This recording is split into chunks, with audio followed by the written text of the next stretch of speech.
Hello, everybody. My name is William Padilla-Brown. I'm coming to you guys from New Cumberland, Pennsylvania, right outside Harrisburg, and I'm here representing Mycosymbiotics. I'm here to talk to you guys all about truffles. I dropped out of school. I dropped out of high school in 11th grade, and I started studying quantum physics. So I didn't really think about mushrooms or anything like that. They came in my radar a little bit later on. That's a whole different story. But I have been on YouTube since it started in 2006, 2007. I've been on YouTube, both consuming content and putting content on YouTube that whole time. I don't know. I tell people I graduated YouTube University. I learned a lot from being able to understand what is firsthand information. Because on YouTube there's a lot of regurgitated information, and it's the same thing in academia. There's a lot of people that write books because they read another book and they never actually had the real world interaction with the thing. The same thing happens on the internet, where there'll be people making YouTube videos about stuff that they watched a video about, but they don't really have the real world experience. And then it used to be the worst ones were people that just showed slideshows and they weren't even actually in the video. Then the second tier would be somebody sitting in a place talking about the thing with little pictures. And then the best of the best would be somebody that's actually doing the thing in the video. And now it's AI, and it's just worse than ever. But back in 2014, this video came out. It's called A Day with the Dealer. It came out on Munchies. And it showed this kid, the Indian American kid that was in the Indian American man that was in my trailer. His name's Ian Perkayesta, and he runs one of the largest exotic food distribution businesses in the US. And I saw this video in 2014. That's 12 years ago. I was 18 years old, 18, 19 years old. And I was trying to figure out what I want to do with my life. And I was just getting into mushrooms and stuff. And I saw this guy selling the highest value mushrooms, not just truffles, but he was also selling exotic wild mushrooms. And at this point in my life, I was out in the forest in Pennsylvania foraging wild mushrooms and coming to realize that all the exotic mushrooms grow native here in the Northeast and Mid-Atlantic regions. Everything we could ever want is here. Especially New Jersey. You guys are at the southern tip that I've documented for matsutake production. The pine barrens are one of the most valuable assets of the East Coast. From here all the way up into Canada, we have some of the most valuable mushrooms growing in the forest, including truffles, including tuckahoe, which is one of the more valuable mushrooms of Native Americans. Some people call it a truffle, but it's not really a truffle, it's a sclerotia, and it grows underneath pine trees. And it's one of the most concentrated sources of polysaccharides, very, very high value crop in the pine barrens. A lot of pine barrens are at risk of being developed. From here, all the way, I documented it. I spent multiple years going up the pine barrens from New Jersey all the way up into Maine. I make videos about it, about documenting matsutake and where matsutake was growing. And the best patches are surrounded by urban development. I saw that video, and I related to it. I saw somebody that looked like me that was doing something very valuable, and I was like, yo, he's out in New York City making all this money. I want to get into that. I want to figure out how to do that kind of thing. And I grew up in central Pennsylvania. I'm a military brat, and my parents were split my whole life, and my mom also traveled independently. My dad was a soldier. He was a recruiter for the Army when I was younger, and then my mom worked for the Department of Agriculture Foreign Trade offices, so she'd be in a different country every 4 years doing foreign trade work for the Department of Agriculture. And so I saw a lot real fast, and I spent the formative years of my life in central Pennsylvania. And when I started to become interested in mushrooms, I realized that Pennsylvania is the mushroom production capital of the United States. It's where more mushrooms are produced than anywhere in the US. Now it's transitioning a little bit into Maryland, but still Pennsylvania holds that title. And a lot of people think it's just button mushrooms, but Pennsylvania mushroom industry is really large, and it encompasses a whole wide variety of things in the mushroom industry, a wide variety of nuanced aspects of the mushroom industry, including truffles. There's people that's importing truffles and distributing truffles into Chester County, Pennsylvania. So I was already going over there to buy mushroom spawn for my mushroom farm that I've been operating for 11, 12 years. And I got connected with people that were able to give me truffles. So I started getting truffles when I was 23 years old, and I started selling truffles in the wintertime whenever the wild season for mushrooms would end. Because during the wild season, I was picking mushrooms all day. I was selling them to restaurants. And then when the wild season ended, I'm like, yo, I need to make more money. Because I had a son when I was 20 years old, and living in central Pennsylvania when you're black and don't have a high school diploma is not easy to make a lot of money. We still got $7.25 minimum wage, and the best jobs I could get was serving tables for $2.25 an hour plus tips. And I'm not a woman, so I don't get tips like that in the same way. So yeah, that didn't last that long. I eventually got a hydroponic store job, and then I've been working for myself since 2015 only. And so yeah, I started and became I got recognized in my career, very much got established around cordyceps mushrooms, which are the other mushrooms that you see in my hand, and I have a book about how to cultivate those outside. And cordyceps mushrooms and truffles actually kind of converge. There are cordyceps mushrooms and cordyceps type mushrooms that grow off of truffles, and there is a huge variety of truffles. And we'll talk why about this. Why is there such a huge variety of truffles? So what are truffles? Did anybody not know that truffles were mushrooms before you came in here and I said that they're the ultimate mushrooms? You didn't know they were mushrooms? Don't be shy. A lot of people don't know that they're mushrooms. Truffles are mushrooms. Truffles are the fruiting body of hypogeous ectomycorrhizal fungi. So ectomycorrhizal, ecto means outside, mycorrhizal means mushroom and root. It's a fungus that grows on the root of trees, grows on the outside of the root of trees. There's some endophytic fungi that mostly grows more with perennial or annual grasses and annual crops and things like this. Hypogeous means they grow underground. Most of the time we don't mention these words in mycology because we only deal with epigeous mushrooms that grows above ground. Truffles are mushrooms that grow below ground. And they used to grow above ground. So I tell people that if you're gonna study the environment, it's important that you remove your lifespan bias, because if you believe that you're fixed into this moment of time, then nature will really look like it's standing still for your whole life. But it's an ongoing process, and everything is dying and becoming something different as you look at it every time.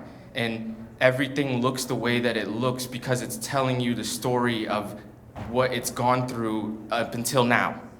That's why the trees are the shape that they are, and they have the leaf shape that they are, and the mushrooms are the shape that they are, because the environment has been shaping it over 100 millions of years, and it's telling you what happened to it. It's been formed by all of these factors, and 99% of life that has ever existed on this planet is not here. So we really have to read between the lines, and looking at nature this way helps you to get a lot more information out of each experience. So when I look at these cup mushrooms, if you look at it without the lifespan bias, you may see that the cup mushrooms are closing and they're going down. They're going below ground. So a lot of these mushrooms almost all truffles were above ground, and a lot of them were cap and stem mushrooms that closed up their caps to protect their gills and went underground because there's more consistent moisture and a consistent temperature. But when they do that, they lose the ability to put their spores into the open environment, and now they need help to reproduce. Which is really interesting. And for my really nerdy people, because I'm a really nerdy person and I would appreciate this information, Tuberaceae diverged 156 million years ago during the late Jurassic. And truffles have a relationship with all animals, but a very interesting relationship with mammals. And it's very interesting that it's during the late Jurassic that this happened. And I'll bring up why. Other examples of this, we have what we call secodioid mushrooms. So there'll be some mushrooms that you see that the cap is closing. This is us watching in real time things that are happening over thousands and thousands of years, but we can see examples of it happening in real time. So there's some mushrooms that are closing their caps up, but they may be turning into a truffle. And then we have sequestrate mushrooms as well, going through a similar evolutionary pattern there. Here are some different examples so you guys can get a picture of like a cap and stem mushroom closing, turning into a ball, turning into a puffball, or turning into a cup, and then going underneath the ground. Maybe this might help you guys to understand this better. For every type of ectomycorrhizal mushroom, there's a truffle version. So there's truffle amanitas, there's truffle chanterelles, there's truffle morels. A lot of the delicious truffles are truffle morels. There's truffle lactifluous, like milky mushrooms. There's truffles you can cut them in like latex will drip out like you cut a lettuce piece. Lot of different types of truffles. All the different diversity of mushrooms that you see above ground, there's a diversity of mushrooms below ground that you cannot see. The same. All right? Okay, cool. Okay, so we're seeing selection for reduced water loss by closing up, and then also energy efficiency. Cap and stem mushroom is a lot of sterile mass that the mushroom had to produce energy into producing a part that doesn't have any spores on it, that doesn't do any sexual reproduction. The truffle is all spores, all sexual reproduction with a tiny thin layer of protection on the outside.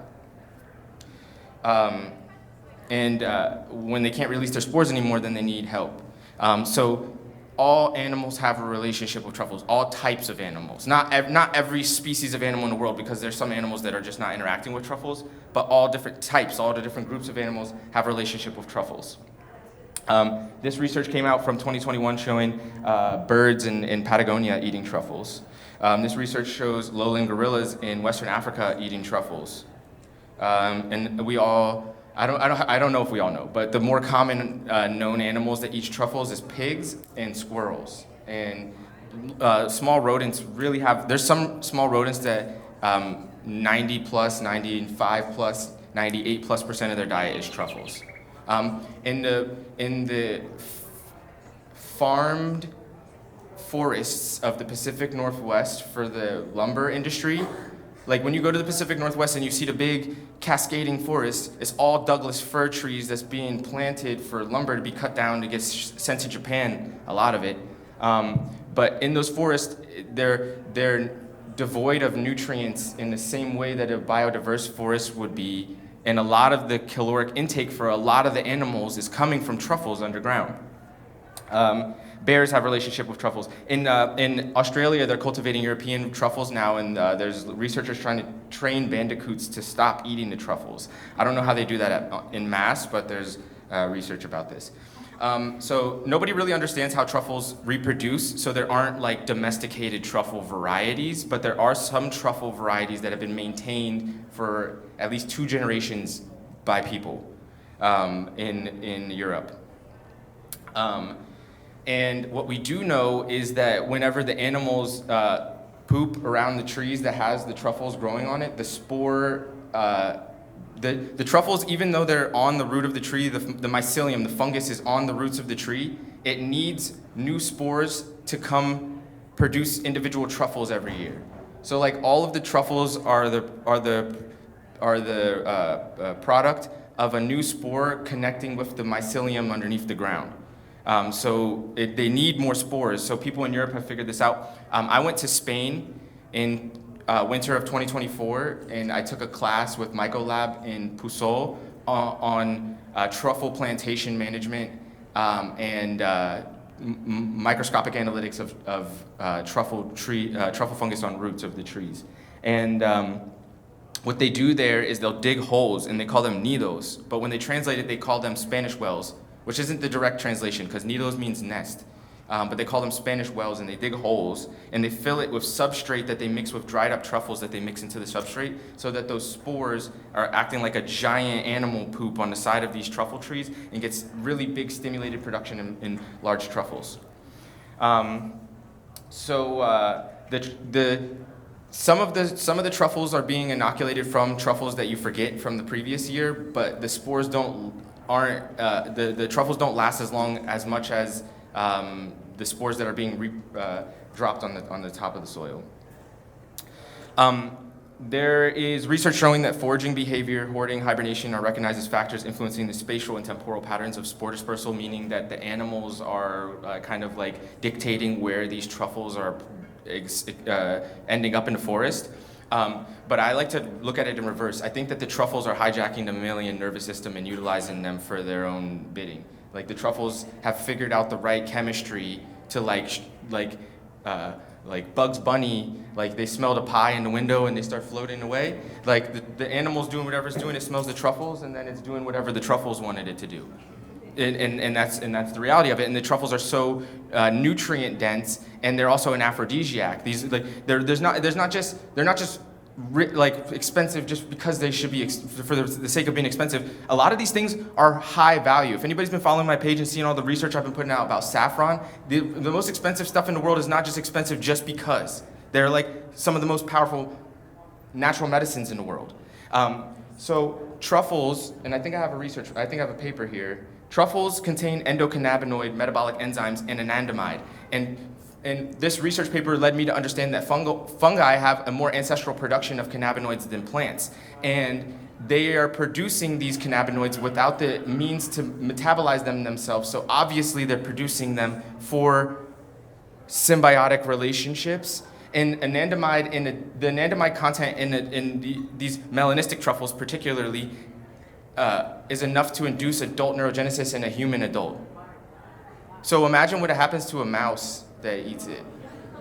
And this is important for the truffle because it's trying to introduce new patterns, behavioral patterns into the animal so that it's going back and going to go find these things. That takes a little bit of effort, more than just a fruit that's hanging and smelling juicy on a tree and looking all crazy. It's underground and it's trying to get your attention as best as it can, and then it literally rewards you with advanced neurological function.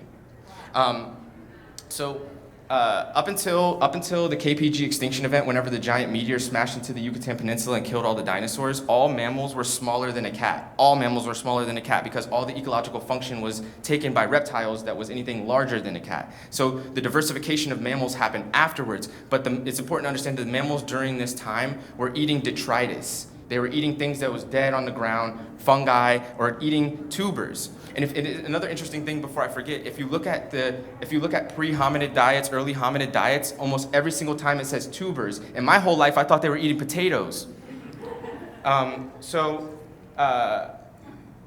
This, I don't need to get too nerdy with you guys because I want to stay more on the farming tip here. Okay, so this is where the numbers are important, and then I'm going to get more into the agriculture stuff and less into the nerd stuff. 225 million years ago, Pangea began to split, and the mammals started to diverge on the southern counterpart, the southern continent called Gondwana. And molecular evidence states that mammalian orders diversified around 100 million years ago. So if you compare that to the truffle diversification 156 million years ago, that gives 56 million years for mammals to start diversifying. And if all the mammals that were starting to diversify were little tiny mammals that were associated with underground food or food that's laying on the ground, I think that there's a lot of opportunity for like really extensive relationships.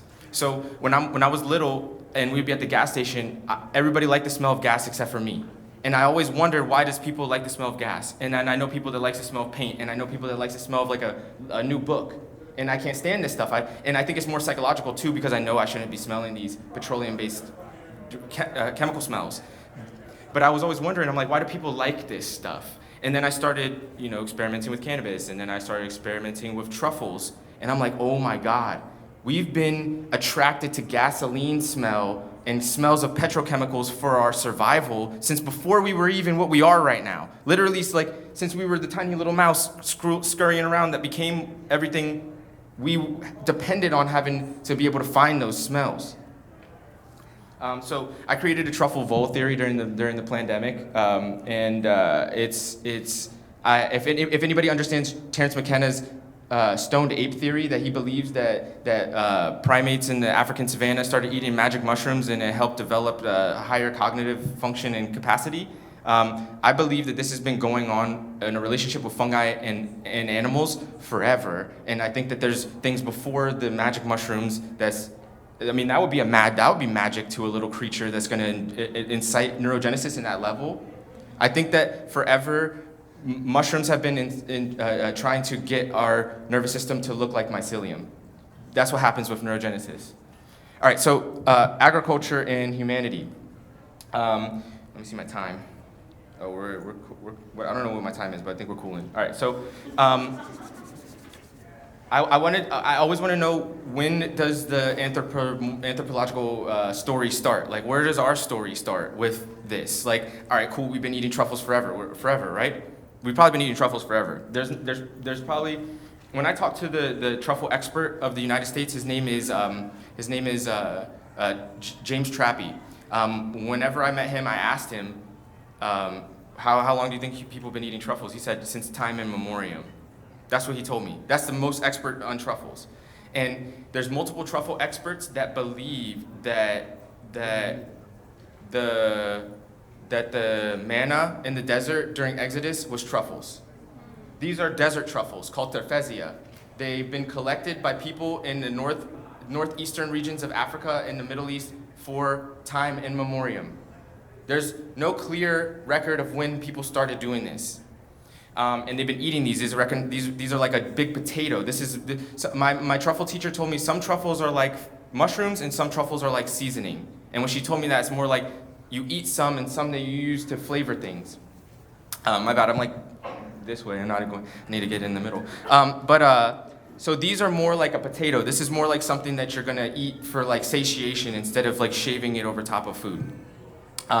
These grow with hyalanthus, rock roses in the desert, like little plants on the ground. And the people, they set up these caravansari, these like big tents, and they go out with sticks and they go poking around on the ground like a blind person or something, and they hit the little lumps, and then they dig up these big truffles.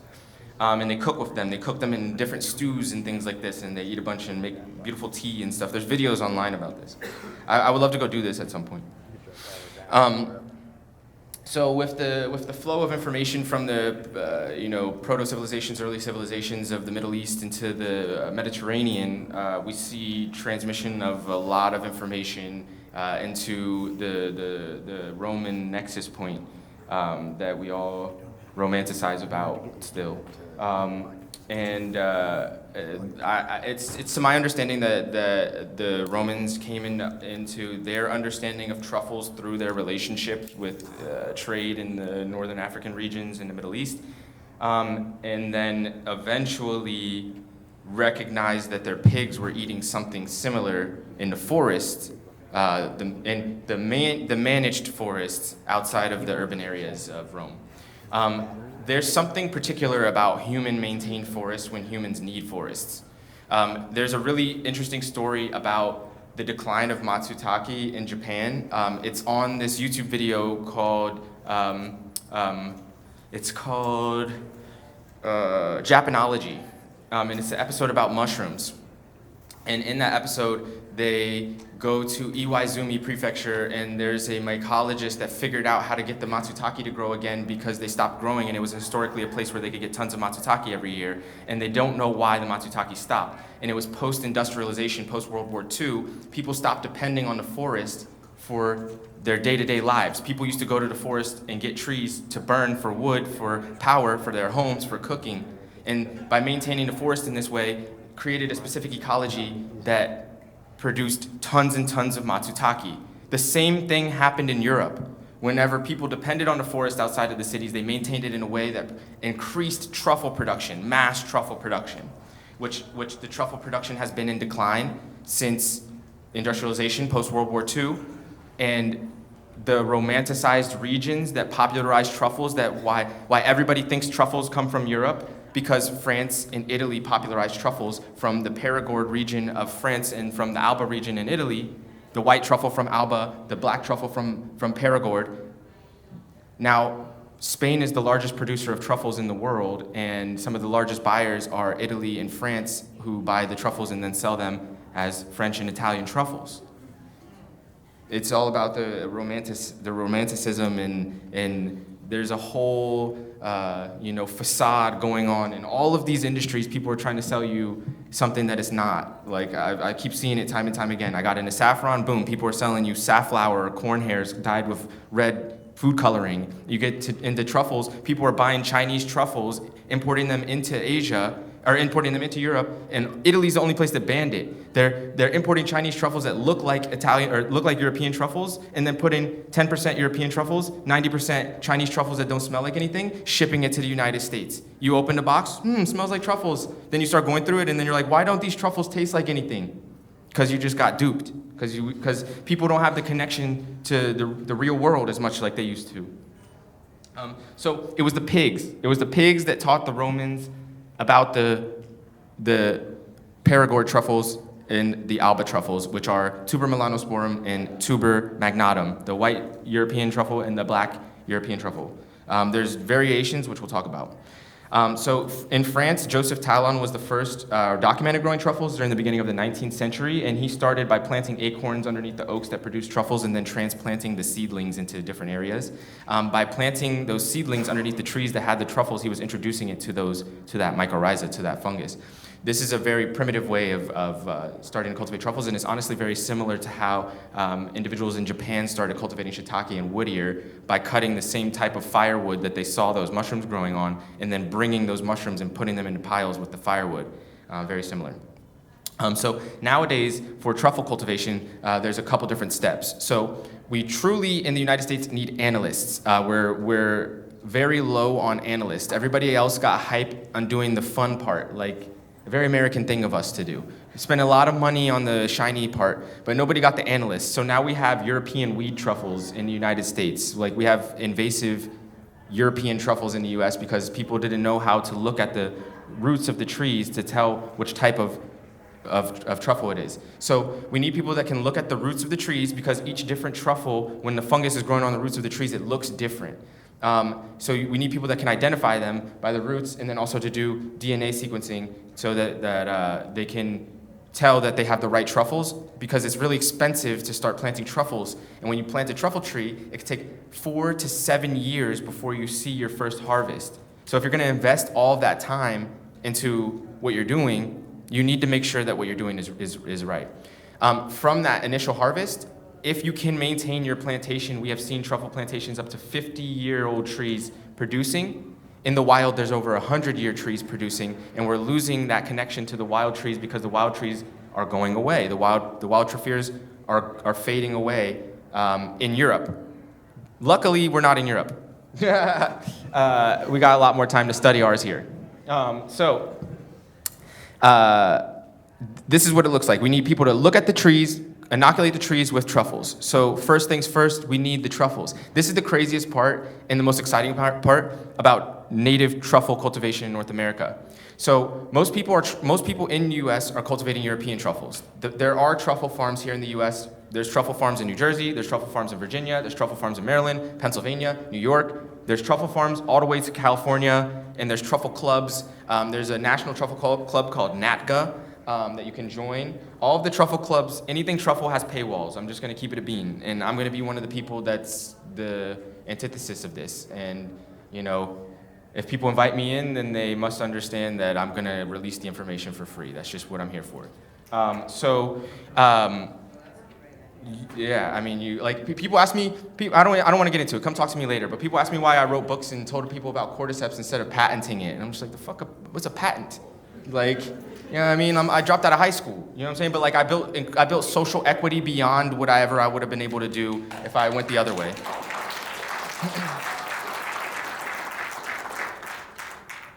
So, you need a lot of truffles. You need truffles. And one of the reasons why a lot of people are growing European truffles here in the US is because they're romantic. They're romanticized. We live in Rome still.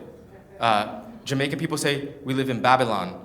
I think we still live in Babylon. I think we still live in Rome. We still are reproducing the ideologies of those individuals that chiseled themselves into the stone trying to be immortal. They immortalized themselves in the fact that we're still utilizing their language. So I think we still live in Rome. But we need all of these truffles, and because they're so romantic and so high value, and because those are the ones that exist, people are able to import those into the United States. You need truffles to plant truffle trees. And you can go to New York, you can go to a lot of metropolitan areas, New York City, Philadelphia, Chester County, just like I said, and get these truffles. I don't know where to go buy a pound of native truffles. I don't know where to go buy a pound of native truffles. I'm the truffle guy. I don't know where to go buy a pound of native truffles. All my people that can find any native truffles can give me an ounce, a couple ounces, or something like this. There's one producer of one variety of native truffles called Tuber canuliculatum, which has been coined the Appalachian truffle. It's being cultivated in Maryland, and it's also being cultivated in Quebec. And they do not sell any of their truffles because they're producing trees, and they have trees that are producing now. So they need all of those truffles to make more trees that are gonna be producing. So if anybody wants to get into this, you gotta get a dog. You gotta get a dog, you gotta train your dog how to find truffles, you gotta go into the woods, find the truffles, and start inoculating your trees. Can I keep the dog outside? Yeah, you can keep the dog. You can keep your dog however you keep your dog. I mean, in Spain, they're all working dogs. They all live in kennels and stuff like that. Like in the U.S., the people treat their dogs like way different than they treat them in Europe. But you could. It's a dog. Some dogs are made for working. And there's a specific breed called the Legato Romagnolo that is specifically bred for hunting truffles. It's the only dog that's been specifically bred for hunting truffles, but any dog can figure out how to find truffles. There's a Joriad, a dog competition for truffles in Oregon, and like 4 years ago, a Chihuahua won the competition for the most amount of truffles found in a select amount of time. And the best part about the best part about this is that you can use any truffles to train your dog to find truffles, and your dog will go out and find truffles that's not even the one that you trained it on. So if you can get truffles, you can even get fake truffle oil that's made from synthetic petroleum chemicals, which you shouldn't be paying that much money for. If you can go buy vanilla extract and it's cheap and real vanilla is expensive, truffle extract, truffle oil, all the fake truffle stuff should be the same thing, but people are making you pay truffle prices for fake synthetic petroleum chemicals. The actual bottle is more expensive than what's inside the bottle for the truffle extract, or for the truffle synthetic fake truffle smell, and it perverts your taste buds for the actual taste of real truffles. So you need those truffles. Good luck. Good thing you can train your truffles on fake truffle smell. Or you can train your dogs on fake truffle smell or other truffles, and then your dog can go out and find a diversity of truffles. Your dog will also find other ascomycete mushrooms. So then you can go out into any random place in New Jersey. You just need to find the time of year, because I'll make a page on my website that says these are the North American truffles and this is the season that they're in season. Otherwise, go on to iNaturalist. The listings are few and far between, but there are listings of the native truffles in North America. And I'll tell you some of the varieties. But you go take out your dog, and you might even find something that's never been described before. Hit me up. I got a DNA lab. I got full DNA sequencers, full DNA, PCR, everything like that. I could do the DNA sequencing, and I could tell you this is this truffle, or this one's never been described before. You just found a new truffle. Where did you find it? Let's describe this. Let's name it. Let's see if we can cultivate this. This is the time that we're on, because it has to be real time. It has to be real time. There's so many people right now that's like, yo, fuck my life. Like, I don't know what to do. Like, the world is crashing. I don't want to work in society. How about you go outside with a dog and walk around in the woods?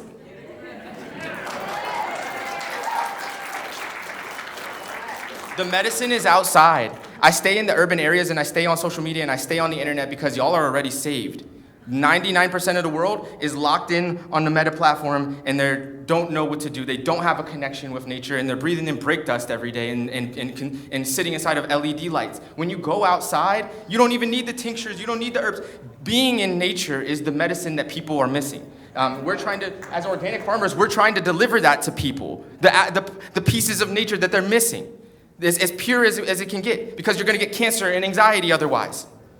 So you get those truffles, you need to dry them out, slice them up, dehydrate them, you powderize them, and get that powder onto the roots of your seedlings. The seedlings, that needs to be the first thing that interacts with them, because seedlings are going to solicit the soil for the most premier or the most desirable mycorrhiza. So if you don't allow them to interact with anything else besides the truffle, that's going to be the only thing, and they need to make a mycorrhizal relationship, because generally, the tree's root is having no actual connection to the soil. In a healthy mycorrhizal system, the mycorrhiza encompasses the entire outer surface of the tree roots and does all of the sequestration of water and rare minerals into the tree. So these are all the seedlings. So you have all your seedlings. You got to keep them in a nursery. You need somebody that's able to go through and check and make sure that you got the right thing. You're not going to give somebody something that they didn't buy, because they're going to be pissed at you 4 or 5 years later when they don't got the right thing. If there's other things that failed on their end, cool. But if you gave them the wrong species, that's on you. And so what's being cultivated right now is tuber melanosporum. And most people are, one of the things I didn't mention, and I don't know if I put it in here directly, is the truffles that we're cultivating have an affinity for nut-producing trees. So you get a dual purpose. We're working with hazelnuts, oak, and filbert. And it's so cool because you can go to the farm show and get literally the best hybrids that people are breeding and grow those on your farm. It's a dual purpose thing. Most of the people in Europe don't even harvest the nuts. They're like, yo, these truffles are something, why would I pick the acorns? You know what I mean? But I'm over here like, yo, our dollar lost 10% last year. Let me pick them up acorns. In the US, we're using hazelnut, oak, filbert, what's the pecans and what's the other kind of chestnuts? You can use chestnuts too. And there's a farm in South Carolina or North Carolina that's growing on loblolly pine. They're growing a European variety on loblolly pine. All different types of oak. Yeah, I'm trying to use the smallest oak trees I can. So I was looking at some of the scrub oaks and then some of the oaks that I saw up in Maine. I was just soliciting trees this past foraging season. I was looking for the scrubbiest small oaks I can find because I need to maintain them. I want to manage the trees. You'll see. So tuber melanosporum is the most cultivated high-value truffle in the world right now. And it's in the largest production region is Spain, followed by Australia, New Zealand, and Chile. And the southern hemisphere is producing on an off-season from the northern hemisphere because the seasons are flipped. So we're getting production of these truffles year-round now with minimal breaks in between. These are more gassy, kind of cognac, leathery smell, more rich, musty, darker stone fruit kind of notes. We need to build a lexicon of the aromatics for this to be able to describe, because there's so much nuance in all of these different truffles and mushrooms in general. Look at the soil, or lack thereof. So the Romans did a number on this, and we're seeing this, and this is one of the reasons why we do organic agriculture, because conventional agriculture, guess what happens? Destroys the soil. And you can see this when you go back into the places that's been doing this for a long time. All the evidence of Rome everywhere in there, the old castles, the aqueducts, everything, and then the soil is less than 0.1% organic matter. If you spilled some lemonade, it's bubbles. It's very alkaline there. The only things that anybody's been able to figure out how to grow is truffles, and some people figure out how to grow olives out there. Central Spain is desolate. I don't know if anybody knows about the economics of Spain, but everybody left the center of Spain after industrialization, and most people in Spain live on the coast. There's Madrid in the middle, and then it's empty. Like, we drove through so many empty, beautiful old towns, one person in there trying to renovate something, abandoned castles and truffle trees. Hectares and hectares and hectares and hectares of truffle trees. And the truffle trees are bringing people back into the region and enabling people to invest back into their places where they're from. But yeah, we're digging in there through rocks to get these truffles, and the truffles are literally eating rocks and feeding it to the trees to create biomass, where then you can create soil in a place where there wasn't any. This is a truffle plantation in Teruel. Teruel area in Spain is the largest production region in Spain. Anybody, does this make anybody think of anything or feel anything? Do they look like almond trees? Anybody else said anything? Any other idea? Those are oak trees. Yeah, those are oak trees. Those are Quercus ilex, the holly oak, very small scrub oak, very easy to maintain. The tree canopy has a direct correlation with the roots underground. Did that make anybody think of anything else? Just shout it out. Monocrop. That's what everybody, like, a lot of people, especially when I'm in spaces like this, people say, oh, it looks like monocrop agriculture. All right, so I already told y'all, nothing is growing here. This place would effectively be a desert if they didn't figure out how to do this. They're trying to experiment with other varieties of trees.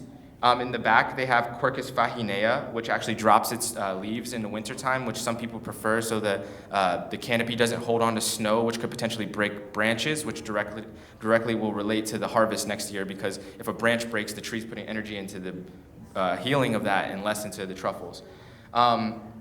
There was one truffle farmer I met when I was in Spain that I wasn't allowed to show his face in my documentary. He was an older gentleman, and whenever he was younger, the country was poor, and his father would make him go live in the mountains with a dog to go pick truffles. Spain was one of the last European countries to know about truffles. It came from Rome and then went west. Then the Spanish found out, and then it started going back the other direction. But in Spain, they're harvesting all these truffles. They're selling all these truffles to different countries.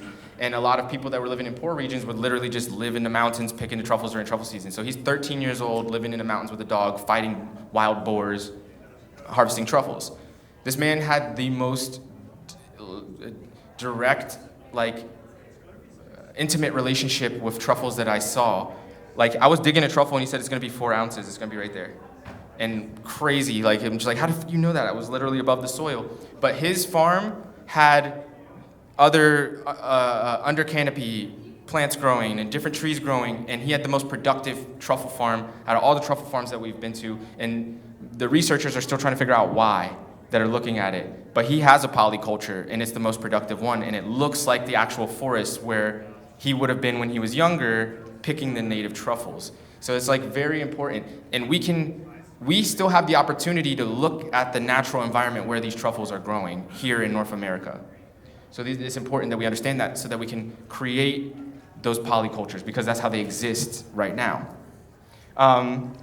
We can design climate-positive truffle systems because as far as carbon sequestration goes terrestrially, mycorrhiza is a huge proponent of storing carbon. Just massive amounts of fungus laying under the ground for 40, 50 years. And all you're taking out is like your little bits of truffles every single year.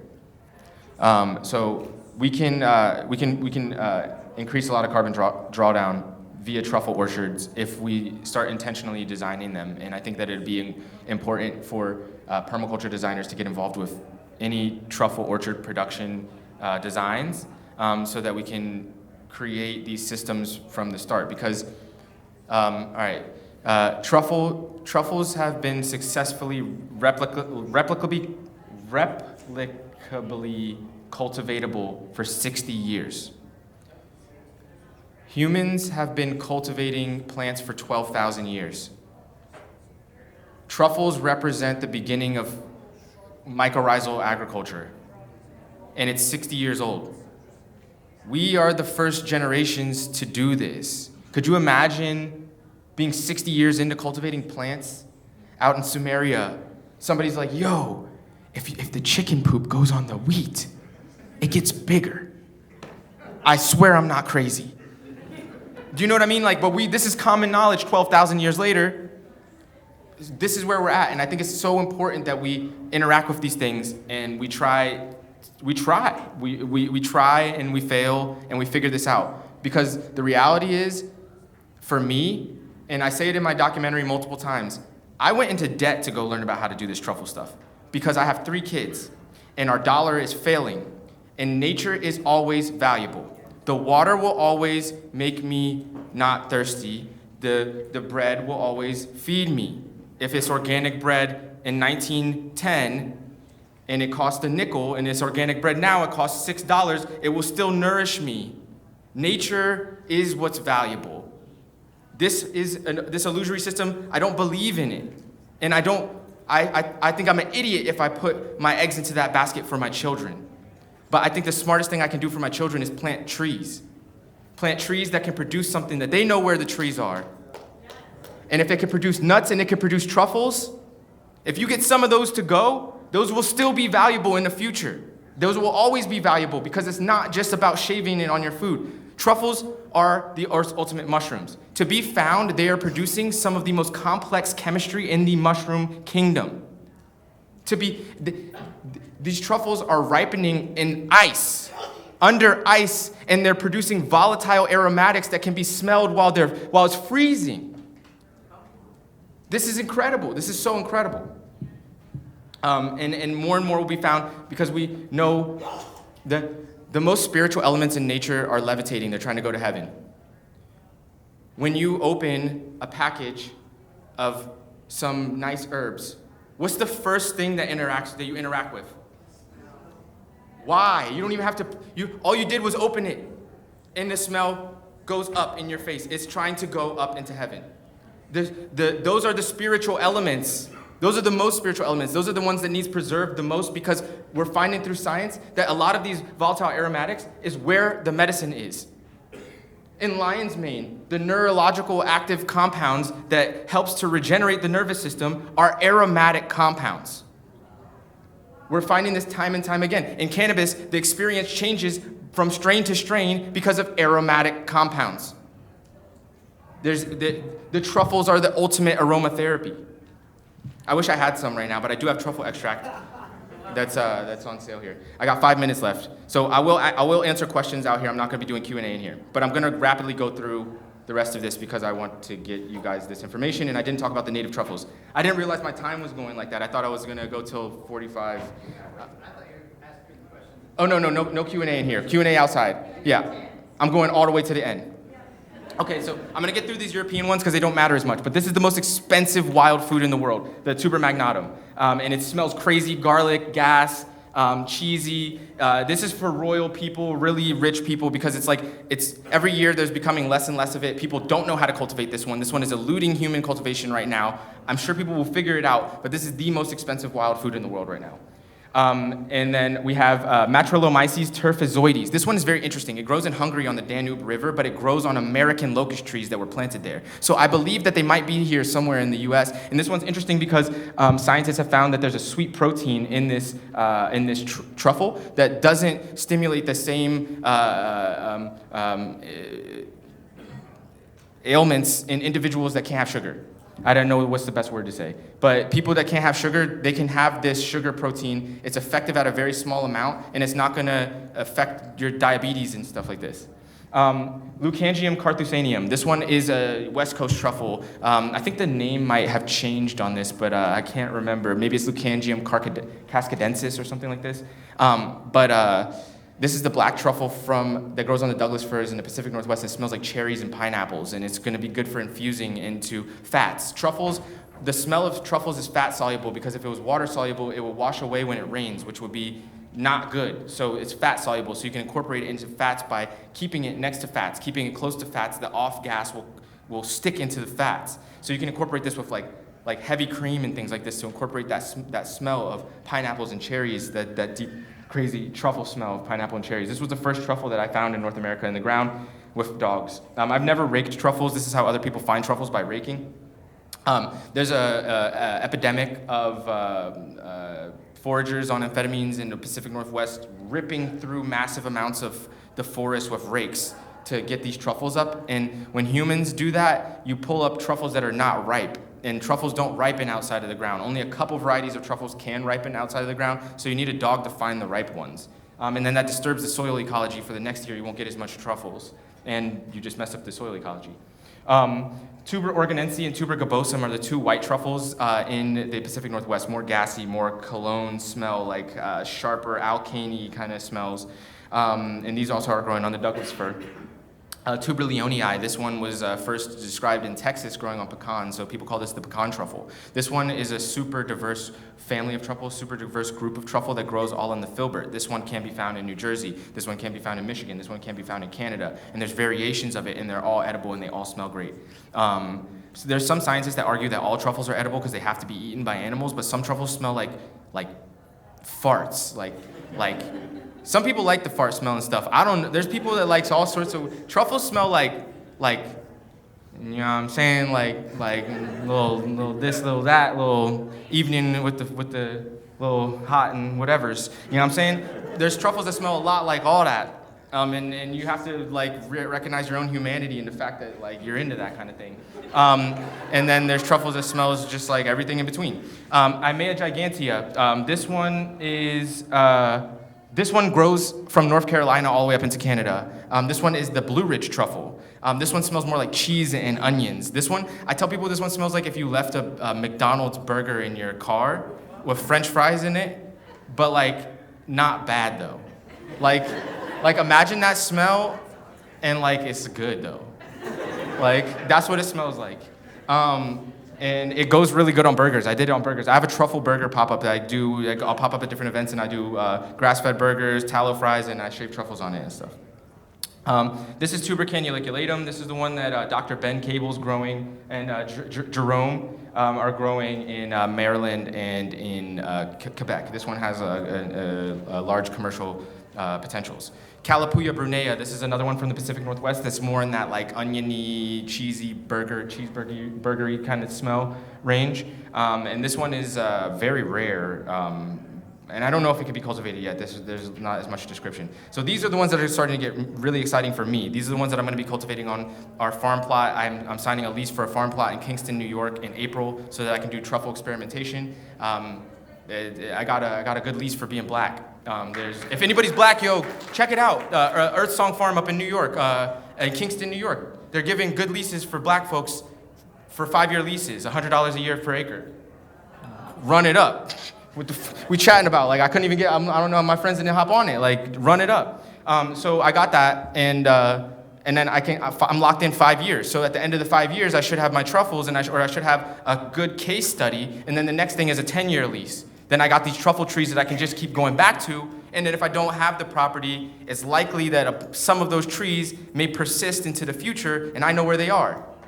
That's what I'm saying. Like, there's levels to this shit. So tuber cumberlandense and tuber caneravulatum. These are two truffles that were described in 2024. I actually brought Alisane So up to talk at my festival. I have a festival called MycoFest. I host the first weekend of August every single year, and I bring experts in all fields of mycology, and we go out into the forest and we describe everything that we find, and we do DNA sequencing on everything that we find, and we try to push innovation in agriculture, because MycoFest. MYCOFEST. At the first MycoFest, somebody found Cordyceps militaris. I brought that Cordyceps militaris into my laboratory, I cloned it, I started cultivating it, I became the first person that described how to cultivate this in the United States, and for any Latin-based speaking country in the world, I became the first person that did this at a commercial scale, and now all around the world, there's hundreds of thousands of dollars, if not millions of dollars in commerce of Cordyceps militaris that happened because we found it in the woods in Pennsylvania in 2015. We got plenty of time. I'm only 31 years old. Yo, there's so many kids. I've been trying to teach these kids. I can't even tell y'all how many times I've been at some conference, some kids like, yo, I was in high school, I was in college, I saw what you were doing, and now I do this. We have so much time. In that time, we can figure out so much. And we can establish a whole new type of agriculture here in North America, something that is regionally distinct, something that makes people want to come to New Jersey, something that makes people want to come to Pennsylvania, because you can't have that everywhere else. That's the best thing about truffles. It eliminates that I can have what I want whenever I want it. Nah, fuck that. Rich people can get the fuck out of here with it, because you can't have a truffle whenever you want it. Because it has to be where it is. You can import all the European truffles you want, but they will never taste as good as they'll taste in Europe. That's why whenever they did blind taste tests in the Pacific Northwest truffles versus European truffles, 9 times out of 10 people like the native truffles because they came right out of the ground from that place. So I don't know if my time is about to run out, but I'm gonna hit y'all with the last of this. Incorporate into fats, butter, chocolate, nuts. It will incorporate very, very well into all of these things just by storing your truffles with them. Like keeping them in the fridge. You have to change out paper towels, because truffles, if they get too wet, they're gonna get rotten. If they get too dry, they're gonna dry out and they're not gonna smell good. You have to balance them with wet paper towels, checking in on them on a regular. They will permeate the eggs. They'll permeate and infuse through eggs. And I'm on this specialty egg kick. I've been feeding my chickens the waste saffron extract from my lab, and the eggs taste like saffron now. I've been feeding them when I make a vegan omega DHA supplement, and I clean out my vats, I feed that to the chickens. The eggs got bigger. I'm sure there's omega fatty acids in those eggs. That's how you get omega fatty acid in the eggs, but they use the plant versions, like flax seeds and stuff like this. The marine versions are better. But you can create designer eggs, and like you already know how valuable eggs are. If you see these things on labels, truffle flavor, truffle essence, truffle extract, those things can be entirely fake. It could be not truffles, it could be synthetic petroleum-derived chemicals, and that's what's in the market for the most part. Mostly you will never find real truffles if you go to the grocery store. That's really important to note, because that's also another really good selling point for truffles. I think I literally have 1 minute left, I've been doing a lot of research on extracting truffles and creating a supplement. Not just a truffle extract for culinary purposes, but a truffle extract for medicinal purposes. So I'm trying to push this because there's little to no research on truffles. I don't know why my videos are not working. There's little to no research on truffles for medicinal applications. All the research is on how to cultivate them, and all the research is on like how to find them or their culinary application. There's like no research on them medicinally, and I guarantee you if people start looking at them from that lens and start doing clinical studies on truffles, they're gonna be mind blown at all the things that truffles can do. So I wanna just be the voice that says that we need to do that. And I started developing a product. I have the product outside. It's generally $50 on my website, mycosymbiotics.com. But today, if you're here, I'm doing it for $35. And it's a truffle extract that's been helping a lot of my consumers. It's been helping them with sleep. It's also been helping them with sexual function. So I appreciate all you guys for your time. I'm William Padilla-Brown. I'm coming to you guys from Harrisburg, Pennsylvania, representing Mycosymbiotics.